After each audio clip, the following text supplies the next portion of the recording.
Cancer বা জরায়ু মুখের ক্যান্সার। তবে আমাদের ক্ষেত্রে কিন্তু আবার বাংলাদেশের প্রেক্ষাপট একটু ভিন্ন। আমাদের বাংলাদেশের প্রেক্ষাপটে নাম্বার 1 হচ্ছে সার্ভাইকাল ক্যান্সার বা জরায়ু মুখের ক্যান্সার, ঠিক আছে? তাহলে যেহেতু আমাদের দেশে জরায়ু মুখের ক্যান্সারটা সবচেয়ে বেশি কমন এবং সবচেয়ে নাম্বার 1 ক্যান্সার মৃত্যুর কারণ, তাহলে আমি প্রথমে ওটা নিয়ে একটু আলোচনা করি আপনাদের সাথে। সার্ভাইকাল ক্যান্সার, এটা কি আপনারা কি নাম শুনেছেন আগে? নাম শুনেছেন? জি ম্যাম। শুনেছেন কি না? জি। জোরে কেউ নাম শুনেছেন ক্যান্সার? তাহলে জরায়ু জিনিসটা কি? আপনারা কিন্তু স্কুল কলেজে পড়াশোনা করছেন, আপনাদের পাঠ্য বইয়ে নিশ্চয়ই হচ্ছে মহিলাদের প্রজননতন্ত্র কোনো চ্যাপ্টার আছে? মহিলাদের কি থাকে? জরায়ু থাকে, দুই পাশে দুইটা হচ্ছে থাকে, ডিম্বাণু থাকে, তাই না? তাহলে জরায়ু জিনিসটা কি? জরায়ুটা হচ্ছে প্রত্যেক মেয়েদের যে প্রতি মাসে মাসিক হয়, কোথেকে হয়? জরায়ু থেকে হয়, হ্যাঁ। এবং এই জরায়ুটা হচ্ছে কি হয়, যখন একটা মহিলার যখন বিয়ে হয় তখন জরায়ুর কাজটা কি? এই যে প্রতি মাসে মাসে মাসিক হওয়া কোথেকে আসে? এটা জরায়ু লেয়ার থেকে আসে। এই যে বাচ্চা থেকে আসে, কোথায় হয়? বাচ্চা কোথায় থাকে? মহিলাদের পেটে জরায়ুর মধ্যে বাচ্চা ধারণ করে। তাহলে জরায়ুর মুখ, জরায়ুটা কিন্তু পেটে ভিতরে থাকে, ওটা আমরা কিন্তু করতে পারি না, হ্যাঁ। কিন্তু জরায়ুর মুখটা কিন্তু আমরা যখন নিচে হাত দিয়ে পরীক্ষা করে দেখি তখন কিন্তু জরায়ুর মুখটা কিন্তু আমরা দেখতে পাই বা আমরা এটা টাচ করতে পারি। তাহলে আমাদের বাংলাদেশে জরায়ু মুখের ক্যান্সারটা হচ্ছে 1 নাম্বার। তাহলে এটা কাদের বেশি হয়? তাহলে আমাদের আগে বুঝতে হবে যে এই রোগটা কাদের বেশি হয়। আমাদের বাংলাদেশে জরায়ু মুখের ক্যান্সার হওয়ার অন্যতম প্রধান কারণ হচ্ছে কি বাল্যবিবাহ, তাই না? বাল্যবিবাহ আমরা কখন করবো? কখন? হ্যাঁ, 18 বছরের নিচে বিয়ে হলে সেটাকে আমরা বলছি বাল্যবিবাহ। তাহলে মেয়েদের হচ্ছে 18 আগে বিয়ে হওয়া যাবে না, কিন্তু আমাদের দেশে বাল্যবিবাহের হারটা অনেক বেশি। বাল্যবিবাহ মেয়েদের 14-15 বছর বয়সে বিয়ে হয়ে যায়। এবং আমি যেহেতু প্রাইভেট প্র্যাকটিস করি, আমার চেম্বারে অনেক মহিলারা আসে ছোট ছোট বাচ্চা মেয়ে দিয়ে, 15 বছরের সে হচ্ছে পেটে বাচ্চা নিয়ে আমার কাছে চেক আপ করতে আসে। তাহলে 15 বছর ওর কি মা হওয়ার কথা না। তাহলে যেহেতু কম বয়সে বিয়ে হচ্ছে, কম বয়সে 14 বছর একটা মেয়ের বিয়ে হয়েছে, তাকে বাপ মা বিয়ে দিয়েছে, অথবা গরিব ঘরের মেয়ে, বা আমাদেরকে খাওয়াতে পারছে না, পড়াতে পারছে না, বা সামাজিক নিরাপত্তার অভাব, অনেক কারণ আছে আমাদের। বাল্য বিয়ে হয়ে আছে, বাল্য বিয়ে হয়ে আছে তাহলে বাল্য বিয়ে হওয়ার স্বাভাবিক। তার অল্প বয়সে তার স্বামী সহবাস হচ্ছে, বিয়ে হলে তার স্বামী সহবাস হবে, স্বামী সহবাস করার পর তার ঘর পেটে বাচ্চা চলে আসবে। তাহলে আমাদের দেশের জরায়ু মুখের ক্যান্সার হওয়ার নাম্বার 1 হচ্ছে বাল্যবিবাহ। কেন? অল্প বয়সে স্বামী সহবাস করার কারণে তার জরায়ু মুখে আঘাতপ্রাপ্ত হচ্ছে, এটা হলো নাম্বার 1। আরো কি আছে? কম সময়ে সন্তানের মা হওয়া। 20 বছরের আগে কিন্তু মা হওয়া যাবে না, কিন্তু 14-15 বছর বয়সে আমাদের দেশের মহিলারা মেয়েগুলো মা হয়ে আছে, তাই না? বড় বড় বাচ্চা নেওয়া, দেখা যায় একটা সন্তান আমার আছে, পরবর্তী সন্তান নিব আমি কমপক্ষে 2 বছরের পরে, 2 থেকে 3 বছর পরে, কমপক্ষে 2 বলা হয়। সেটা যদি 3 বছরের গ্যাপটা হয় আরো ভালো হয়। কিন্তু দেখা যায় আমার একটা বাচ্চা আছে, আমি বাচ্চাকে মুখে দুধ খাওয়াচ্ছি, বাচ্চার বয়স মাত্র 6 মাস 7 মাস, ভুলক্রমে কোনো কন্ট্রাসেপটিভ ইউজ না করার কারণে আমার পেটে আরেকটা বাবু ছিল। তাহলে তার কি হচ্ছে? কোনো সন্তান পেটে চলে আসছে, তাই না? অধিক সংখ্যক বাচ্চা হওয়া, আমরা এখনো অনেক রুগী পাই আমাদের কাছে। এটা কত নম্বর বাচ্চা? 8 নম্বর বাচ্চা। এটা কত নাম্বার? 10 নাম্বার। আমি 11 নম্বর বাচ্চার মাও পেয়েছি, যে চেক আপ করতে আসছে, যে এটা হচ্ছে তার 11তম সন্তান। তাহলে জরায়ু মুখের ক্যান্সার আমরা কিন্তু আস্তে আস্তে আগাচ্ছি। প্রথম কথা হচ্ছে বাল্যবিবাহ, কম বয়সে সহবাস, ঘরে ঘরে বাচ্চা হওয়া, তাই না? অল্প বয়সে অধিক সন্তানের মা হওয়া, 2 সন্তানের মাঝের যে হচ্ছে ব্যবধানটা সেটা 2 বছরের কম হওয়া। তারপর হচ্ছে যদি কোনো মহিলার যদি তার একাধিক সেক্সুয়াল পার্টনার থাকে, তার যদি একাধিক সঙ্গী থাকে, তাহলে তারা রিস্কের মধ্যে থাকবে। তাহলে ওই সব ধরেন মহিলাদের ক্ষেত্রে তাদের কি, এখানে কিন্তু আমরা কিন্তু সবাই মহিলা, এখানে কিন্তু আমরা যেহেতু আমি ডাক্তার হিসেবে আসছি, আমার সাথে কোনো লজ্জা করা চলবে না। আমরা একদম সরাসরি সব কথা ফ্র্যাঙ্কলি খুলে বলবো, ঠিক আছে? তাহলে যাদের হচ্ছে একাধিক সেক্সুয়াল পার্টনার আছে তাদের ক্ষেত্রে হচ্ছে জরায়ু মুখের ক্যান্সার হওয়ার চান্সটা বেশি। তারপর হচ্ছে যাদের হচ্ছে এসটিডি মানে কি সেক্সুয়ালি ট্রান্সমিটেড ডিজিজ, যৌনবাহিত রোগ আছে, অনেক থাকে না যে যৌনবাহিত রোগ আছে, সেটা যদি সে প্রপারলি ট্রিটমেন্ট না নেয় তাহলে তার পরবর্তী সময় হচ্ছে জরায়ু মুখের ক্যান্সার হওয়ার সম্ভাবনাটা বেশি। আরেকটা মূল কারণ বলা হয় যে আমাদের দেশে মহিলারা জন্মনিয়ন্ত্রণ পদ্ধতি হিসেবে পিল খায়। পিলটা বছরের পর বছর খেয়ে যায়। এক দেখা যাচ্ছে অনেক মহিলা এসে বলে আমি 15 বছর ধরে 20 বছর ধরে পিল খাচ্ছি।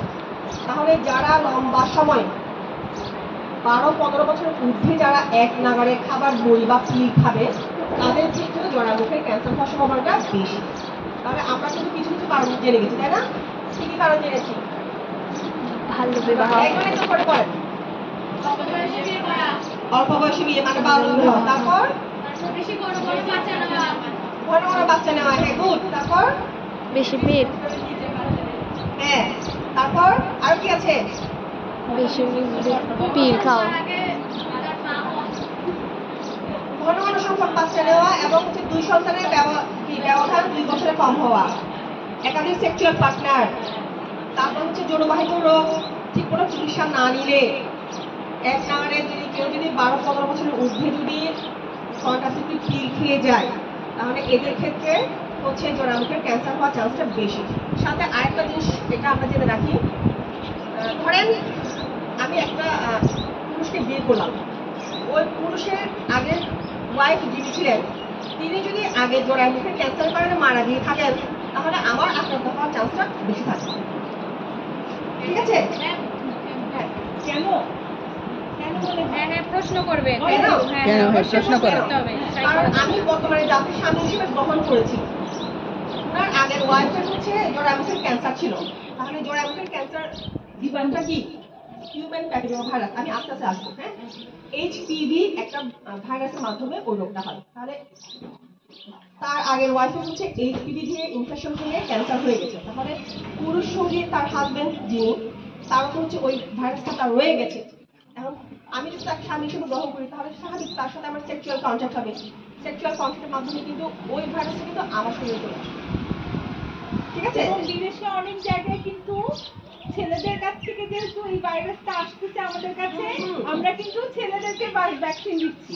আমাদের দেশে দিচ্ছে না, কিন্তু অন্যান্য দেশে অস্ট্রেলিয়াতে ম্যান্ডেটরি সব ছেলেরা ছেলেদেরকে ভ্যাকসিন দেয় স্কুলে। এবং এটা মজার কাণ্ড হচ্ছে যে জরায়ুমুখের ক্যান্সার কিন্তু 90 থেকে 100% ক্ষেত্রে কিন্তু প্রিভেন্টেবল। প্রিভেন্টেবল মানে কি? প্রতিরোধযোগ্য, মানে এটাতে মারা যাওয়ার কোনো কারণ নাই এখন আর। এই যে আমরা আজকে দুটো ক্যান্সার নিয়ে আলোচনা করবো, একটা হচ্ছে ব্রেস্ট ক্যান্সার, একটা হচ্ছে সার্ভাইকাল ক্যান্সার। তাহলে দেখেন আপনারা এখানে কিন্তু সার্ভাইকাল ক্যান্সার যার কথা আমরা বলছি এর কিন্তু আপনার 90 থেকে 100% ক্ষেত্রে কিন্তু এটা কিন্তু প্রিভেন্টেবল, মানে এটা আমরা যাতে না হয় সেই ব্যবস্থা কিন্তু আমরা গ্রহণ করতে পারবো। তাহলে এটাকে আমরা রোধ করতে পারবো? গুড। তাহলে দেখেন এখন তাহলে আমরা প্রথমে জেনে গেছি যে জরায়ুমুখের ক্যান্সারটা হচ্ছে আমাদের দেশে কি নাম্বার 1 কজ ক্যান্সারের মৃত্যু মহিলাদের ক্ষেত্রে। কাদের কাদের হওয়ার রিস্কটা বেশি সেটা আমরা জেনে গেছি। তাহলে এইটার জীবাণুটার নাম কি? কোন জীবাণুর মাধ্যমে হয়? Human papilloma virus, HPV. Human papilloma virus দিয়ে এই ক্যান্সারটা হয়। তাহলে দেখেন এখন আমরা জেনে গেলাম। তাহলে এখন আজকে আপনারা যারা আসছেন সবার বাসায় কি আছে? ফ্যামিলি আছে, মা আছে, বড় বোন আছে, আমাদের খালা আছে, ফুপু আছে, আত্মীয় স্বজন আছে না আমাদের? আছে, সবার আছে। তাহলে আজকে আমরা যে কথাগুলো জেনে যাব এগুলো কিন্তু আমরা বাসায় গিয়ে কিন্তু মায়ের সাথে, বড় বোনের সাথে বা আমার প্রতিবেশী বা বান্ধবী যারা থাকবে তাদের সাথে কিন্তু আমরা কিন্তু আলোচনা করবো। এখানে টোটাল আমি বলেছি আমরা আলোচনা করবো। এখানে সম্ভবত আপনার টোটাল 24 জন আসছেন পার্টিসিপেন্ট। না 37। আচ্ছা বলেন তো, যদি আপনারা আলোচনা না করেন আর একদিন শুনতে পান যে কারো এরকম কোন একটা ক্যান্সারে আক্রান্ত হয়ে ভুগছে, তাহলে তো আপনাদের ভালো লাগবে? লাগবে? আমি তো জানতাম, আমি এটা বলতে পারতাম, আমি দেখেন বলিনি। পার্টিসিপেন্ট হচ্ছেন আপনারা 37 জন। আমরা যদি একজন যদি দুজনের কাছে গিয়ে আমরা আলোচনা করি, আজকে আমরা যেটা শিখে যাবো একটু যদি বাসায় কথা বলি তাহলে কিন্তু আমাদের প্রত্যেকের কাছ থেকে যদি 2 জন করে জানি আরো অনেক সংখ্যা বের গেল না? তাহলে এভাবে করে আমাদেরকে অ্যাওয়ারনেসটা বাড়াতে হবে। তাহলে এখন আমরা আসি এটা আমরা কিভাবে প্রিভেন্ট করবো। তাহলে প্রিভেনশনের উপায় আছে। আমরা ভাগ করেছি কিভাবে প্রাইমারি প্রিভেনশন এবং হচ্ছে সেকেন্ডারি প্রিভেনশন। হ্যাঁ, দুটো ভাগে আমরা ভাগ করেছি দুইভাবে আমরা প্রতিরোধ করতে পারবো, একটা হচ্ছে প্রাইমারি, একটা সেকেন্ডারি। তাহলে প্রাইমারি কিভাবে প্রিভেন্ট করবো? এটার প্রথম কথা হচ্ছে আমি যে একটু বলেছি যারা হচ্ছে হাই রিস্ক, যারা হচ্ছে অধিক ঝুঁকিতে আছেন তাদেরকে আমাদের শনাক্ত করতে হবে। আমি বলেছিলাম একটু আগে কম বয়সে তার কি করতে হবে? মেয়েদের বিয়ে দেওয়া যাবে না। ঠিক আছে? কম বয়সে বিয়ে না দিলে তার সে কোনো সেক্সুয়াল কন্ট্যাক্টে সে আসবে না।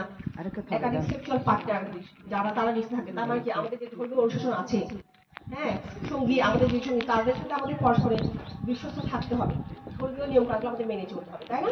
এই জিনিসগুলো তাহলে কনভার্সেশন হচ্ছে আমাদের অনেকগুলো মেথড আছে, শুধু পিলটা হবে না, পিলটা আমি একটা গাড়ি 15-20 বছর আমি খেলে এটা হবে না, তাহলে এই পিলটা লং টার্ম যদি আমি একটা গাড়ি খেয়ে যাই তাহলে ক্যান্সার করার রিস্কটা বেড়ে যাবে। তাহলে এখন আবার আসছে আরেকটা আসছে আমাদের গভর্নমেন্টের পদ্ধতির মাধ্যমে, সেটা হচ্ছে কি স্ক্রিনিং মানে কি চিহ্নিত করা। ওই যে ম্যাডাম একটু বলেছেন যদি আমরা হচ্ছে আগে থেকে যদি কোনো রোগ যদি শনাক্ত করতে পারি তাহলে কিছুটা আমরা কি দ্রুত চিকিৎসা আগে নিয়ে আসতে পারবো, তাই না? যদি আমরা দ্রুত শনাক্ত করতে পারি তাহলে তার পরবর্তী চিকিৎসার আউটকামটা আবার ভালো হবে। তাহলে কিভাবে শনাক্ত করবো? আরেকটা ভালো দিক হচ্ছে আমি বলে রাখি আপনাদেরকে, সাধারণত 30 বছরের নিচে এই জরায়ুর ক্যান্সার হওয়ার সম্ভাবনাটা নেই বললেই চলে।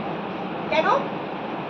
কারণ যে হিউম্যান প্যাপিলোমা ভাইরাসের মাধ্যমে যে আমাদের যে ক্যান্সারটা হচ্ছে ওটা ক্যান্সারের রূপ নিতে ওটার কাজটা কি আমাদের জরায়ুর মুখে হচ্ছে ওটা থাকে, জরায়ুর মুখে ওই ভাইরাসটা থাকবে, এটা হচ্ছে আমাদের ওখানে ক্ষত তৈরি করবে, ক্ষত মানে ঘা তৈরি করবে। এটা যদি আমি চিকিৎসা না নিয়ে অনেক দিন থাকি, প্রায় 14-15 বছর যদি থাকি, তখন সেটা একসময় গিয়ে ক্যান্সার হবে না। ঠিক আছে? তাহলে ক্যান্সারকে আমরা একদিন যদি